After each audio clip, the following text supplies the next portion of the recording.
This video has been brought to you by the generous channel members and lads over at Patreon. Thank you all for supporting me and my content. So, here we are doing another response video, huh? It certainly has been a while since I did one of these, and last time you guys really enjoyed it, so I guess I could give it another shot. Today, we will be looking at the one and only Viki1999, an Austrian communist YouTuber. Viki has been on my radar for quite some time now, but I wasn't really interested in doing a response up until now, because Viki just seems like BreadTube NPC number 38, and I was not yet ready to go down the BreadTube rabbit hole. But a certain video really caught my eye from Viki, and that is this one, World War I Explained, but I am a communist. And as you all know, the World War I and the early 20th century fanatic that is myself, I instantly lost sight on my prey. And yep, the video is just as bad as I thought it would be. Conveniently enough, I recently started reading Sean McMeekin's book on the Russian Revolution, which will really come in handy for this response, and you can bet that I will quote passages from the book frequently. Also, I would like to note that I will not be addressing everything from the video since it is a little over half an hour long. Instead, I will be addressing the bits I see as most important and where I have enough ammunition to use. With that out of the way, let us see what a communist perspective on the First World War is. Among leftists, nationalism was and is mostly seen as a trick by the capitalists to divert the attention of the workers. After all, the workers are exploited by capitalists. So watch this video to learn more. And if the workers notice that the capitalists are their enemies and that foreign workers have the same interests as them, then they would overthrow the capitalists. So the capitalists use propaganda to make different peoples fight each other. And of course, using their local working class to fight the foreign nation and its capitalist class, which opens up new markets for the capitalists. For example, workers would be told that if only their nation had more colonies, then everybody would be more wealthy. This was of course a lie, but the people believed it. So when the capitalists called for war, the people followed. This wasn't because they were stupid, but because they were systematically indoctrinated and deliberately prevented from reading the works of socialists who explained and criticized this dynamic. Okay. This is an argument that I've seen a lot of communists and other leftists use, that it was the evil capitalists who organized the First World War so they could get richer, blah blah blah. And it is about time I finally addressed this brain-dead take. Employers, industrialists, capitalists, whatever you want to call them, would be the ones who would oppose any sort of war. Because believe it or not, war is bad for business. Okay, so as we all know, a factory requires workers to run it, so everything can proceed as planned and for the goods to be produced efficiently. In these factories, you do not only have standard laborers, but also overseers as well as those people performing administrative work like managing the paperwork, organizing imports and exports, and so on. And as you know, some of these jobs require more skill and knowledge than the other. And the labor pool, the source of trained and skilled workers that can be utilized to perform certain tasks, is the key to this. Every year, hundreds of thousands of people graduate from university, college, or any other school, and they start looking for jobs. And then these graduates will start working for a certain company or start their own business. This way, the labor pool is basically a rotating door, providing the economy with freshly educated young and able-bodied men and women to be utilized all the while old workers can retire safely because their position will be filled with someone else. It's a delicate system that works, but then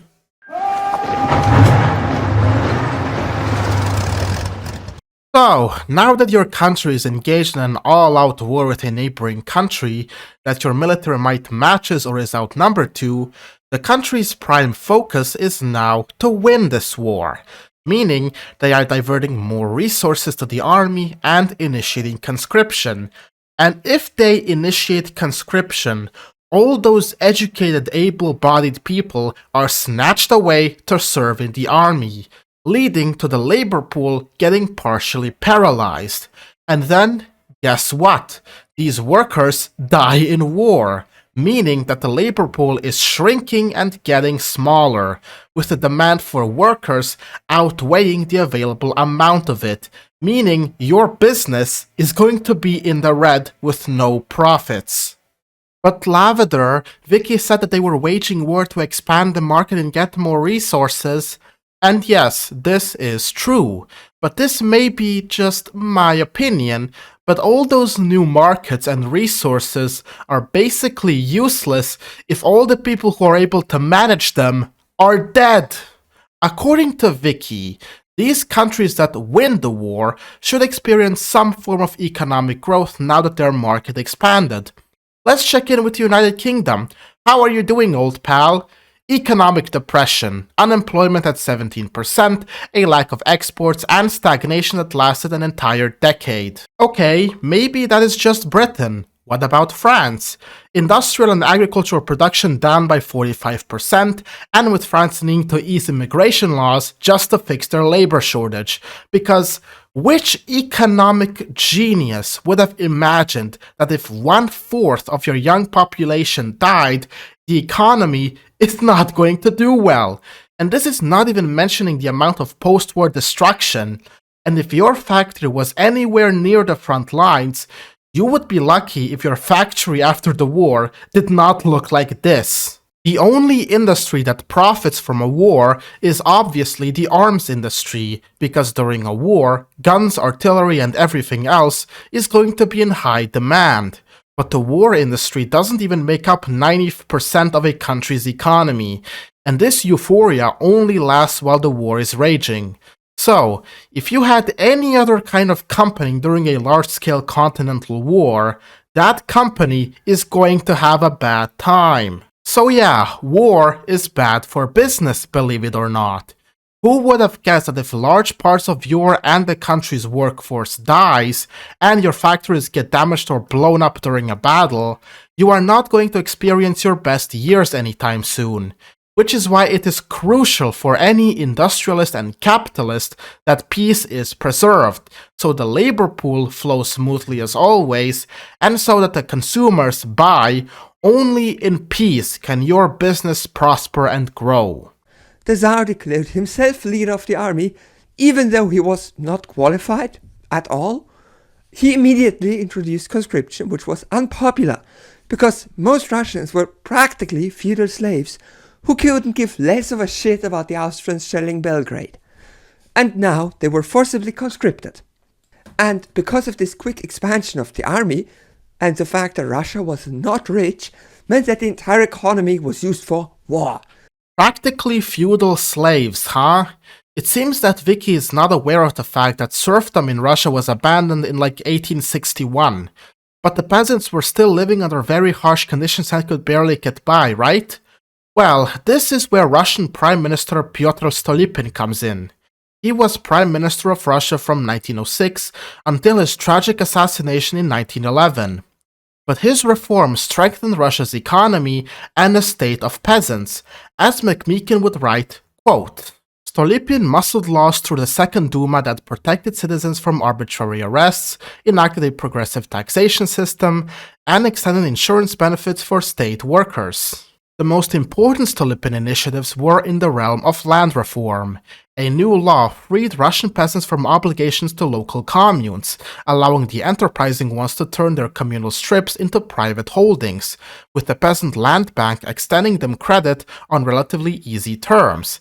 While not everyone was willing to branch out on their own, over the next decade 2.5 million Russian peasants did. 3 million peasants responded positively to Stolypin's invitation, most of them setting off east in a great wave in 1908 and 1909, creating millions of new landowners. End quote. Thanks to Stolypin's reforms, peasants were offered more credit through local banks, and even were given the opportunity to branch out on their own and become independent landowners. And this, in return, changed the lives of 3 million Russian peasants who now became independent landowners. Yeah, this truly does sound like someone living in a feudal slave state. Okay, now let us focus on Viki's claim that the majority of conscripted peasants absolutely opposed the war and were not even willing to fight. But the evidence says completely otherwise. Before the war, it was actually very common for peasants to enlist in the army because peasant soldiers, mujiks, were very well fed, and being enlisted into the army was, for most Russians, a step up in life. And this was also the case in the beginning of the war. Quote, "For the most part, Russia's conscripts," David Stone writes in an authoritative new survey of Russia's war, "marched to their assembly points in good order with surprisingly little desertion." End quote.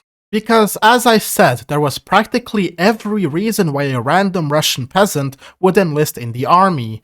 On top of soldiers being very well fed, there was also the chance of women.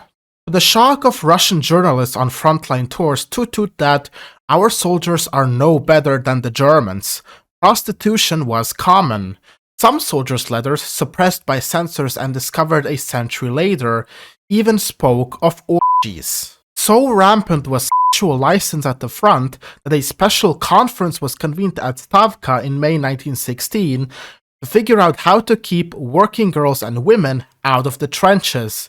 Decently fed and the life of the typical Russian frontline peasant soldier was far from ascetic. End quote. I don't know about you, but this truly sounds like a hellish experience for a literal feudal slave sent to die for the evil Tsar. And even the claim that the war was very unpopular is also dishonest, because despite the Russians suffering losses on the front, morale kept increasing, and there was very little defeatism among the soldiers. And if we examine the letters sent home by them, we will clearly see that, quote, "Military censors noted a substantial rise in cheerful spirits over the previous year. Although there was some grumbling about boredom and rising prices, the soldiers were well fed and clothed. Only 19 out of 151,963 letters from ordinary soldiers expressed dissatisfaction with food rations, and only 22 complained about the winter clothing they were issued." End quote. The mood of the soldiers had not merely improved, it was now positively ebullient. In the Northern Army overall, a military census report concluded in January 1917, quote, "Morale and the material situation is superlative." End quote. This is something you are going to be seeing a lot throughout this response. Viki is saying one thing, when in reality the truth is the entirely opposite point. Let us continue. Then in 1916, the food supply became low because all the farmers were busy dying on the front. So there were food shortages and the people were angry. The war was extremely unpopular. They were losing and they blamed the Tsar. Everyone knew friends and loved ones who had died or could die in this war, and on top of that they were starving. As you may or may not know from the French Revolution, hungry people will overthrow shit. There were major demonstrations in the capital city of Petrograd. They clashed with the police and army, and eventually the army took their side, and the Tsar admitted that he was lost, so he officially abdicated. This is something we have commonly heard when it comes to the February Revolution. There were bread shortages, everyone was starving, and then on International Women's Day, everyone started protesting because they were hungry, blah blah blah. Government loses control of Petrograd, Nicholas abdicates. However, the truth is, these so-called bread and food shortages were actually not that severe in Petrograd as people love claiming. Sure, prices did indeed skyrocket, but already by the time 1917 rolled around, the prices have been kept under control.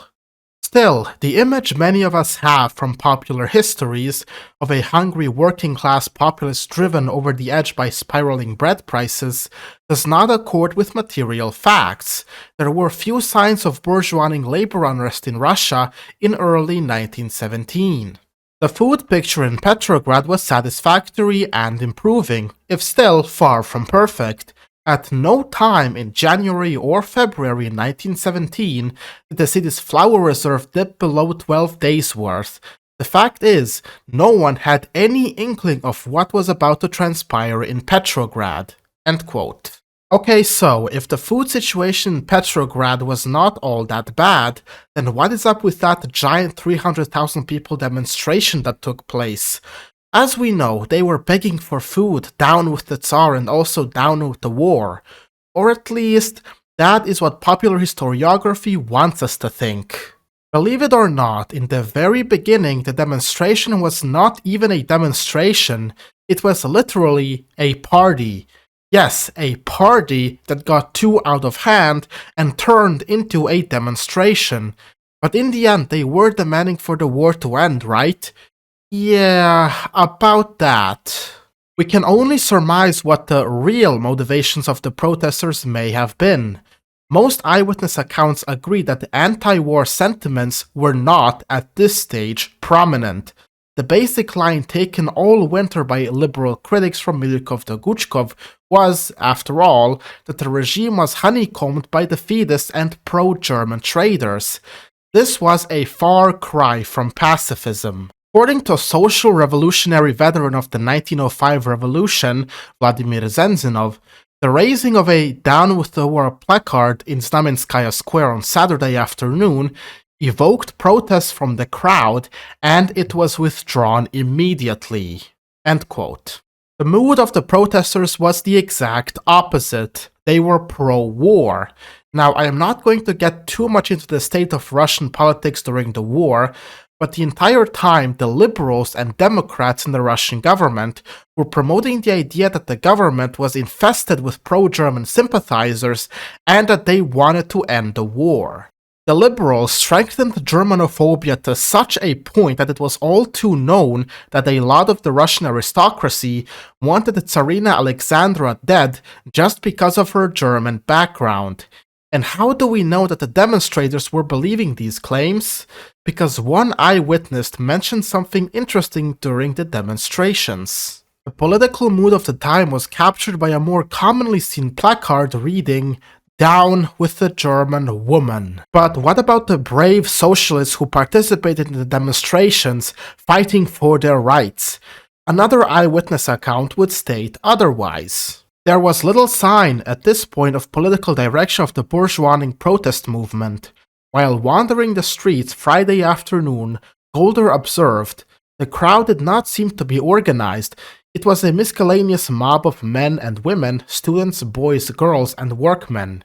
One or two carried red flags. End quote. Out of all those people, only one or two carried red flags. Wow, so much for that proletarian revolution.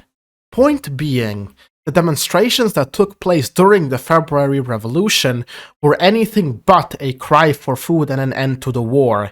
It was, in reality, a giant mob of people supporting the war and calling for an end of the supposed pro-German shadow government. And of course, the Duma would take this opportunity to state how the capital was lost, how Nicholas needed to abdicate, and for their provisional government to be created. It was simply nothing more than clever political maneuvering. The rule was left to the liberal capitalists who wanted a French-style state and set up a democratic government. They took over the control of the army and such. They also said that they would stop the war, feed the people. Populist stuff like that. No. The entire point of the provisional government was not to end the war, but prolong it. And this isn't even a case of they said they will end the war but actually want to continue it. No, they very much openly stated that they were going to continue the war. As I mentioned, the entire efforts of the liberals during the war was to convince everyone that Russia was ruled by this pro-German shadow government seeking to make peace, and then when their moment finally came, why would they suddenly become anti-war, the very same sentiment that got the previous government ousted? For example, Pavel Milyukov, one of the liberal politicians, would state in a press conference on the question of Constantinople, quote, The question of Constantinople and the Straits cannot be considered as involving the interests of the Turkish nation, because the Turkish nation, in spite of 500 years' domination, has not spread its roots deeply. The Turks remain an alien element there, resting exclusively on the right of the conqueror, the right of the strongest. The transfer of the Straits to us would in no way contradict the principles advanced by Woodrow Wilson." End quote. The liberals were literally dead serious on conquering Constantinople, and they are not even hiding it. The simple truth is that the provisional government never even had the need to hide its pro-war sentiment, because at that point the majority of Russians supported the war, and not supporting the war was a death sentence, the complete opposite of what Viki is talking about. McMeekin would also reinforce this idea about the liberals. Quote, "Russia's liberals were patriots who objected to the Tsarist regime not because it was fighting an unjust war, but because it was not committed fervently enough to winning it. In a sense, Russia's liberals had owned the war ever since July 1914, when they and their champions on the Council of Ministers had pushed a reluctant Tsar Nicholas II into mobilizing." End quote. I might do a video in the future about the true nature of Russian liberals at the time, but right now, you get the point. You know, I kind of find it ironic how the politicians in the parliament, the supposed representatives of the people and democratic ideals, were more than happy to send hundreds of thousands of Russians into the meat grinder than the supposed evil autocratic Tsar and his aristocrats. Just some food for thought. Long story short, in October, using the Julian calendar, the democratic Russian government was so unpopular that the Bolsheviks decided to take over. And that was it really. They just declared themselves in charge and everyone went along with it. I say everyone, but that's not really true. There immediately was a civil war between the new Bolshevik supporting army and the old Russian Imperial Army. The way Viki words that makes it seem like the only ones who opposed the Bolsheviks were monarchists and the remaining remnants of the provisional government, basically the White Army. But what Viki probably on purpose leaves out is the fact that the vast majority of opposition towards the Bolsheviks came from none other than the proletariat itself. Because truth be told, the revolution outside of Petrograd was not exactly popular, especially among the feudal enslaved peasants. When, for example, the peasants of the village of Otradnovo were told of the revolution, this is what they said, quote, "We know you Bolsheviks. In our city you rob the poorest of peasants." End quote. Or another example, look at this case. When Trotsky made his first visit to Chorinster's Bridge on October 28 to introduce himself as the new Minister of Foreign Affairs, he was met, according to a report in De Leonarda, with ironic laughter.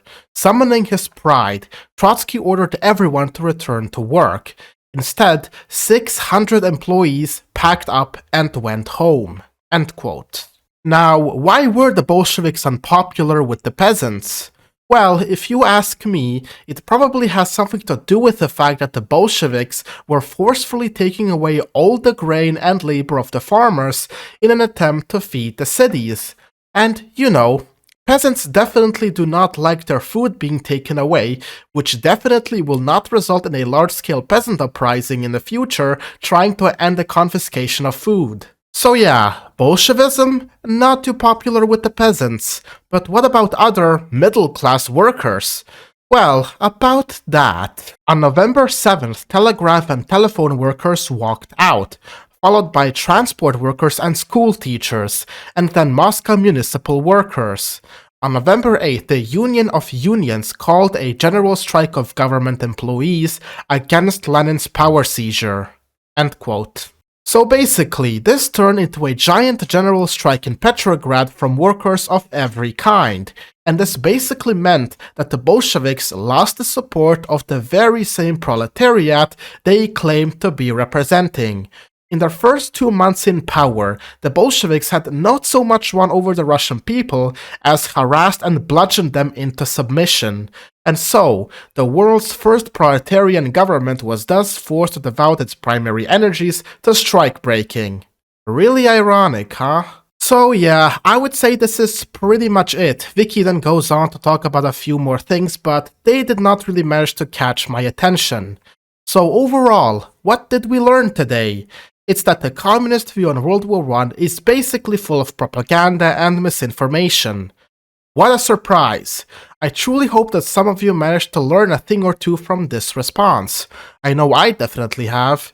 So, now that my brain is full of Russian Revolution adrenaline, you can expect a few more videos regarding the Russian Revolution in the future.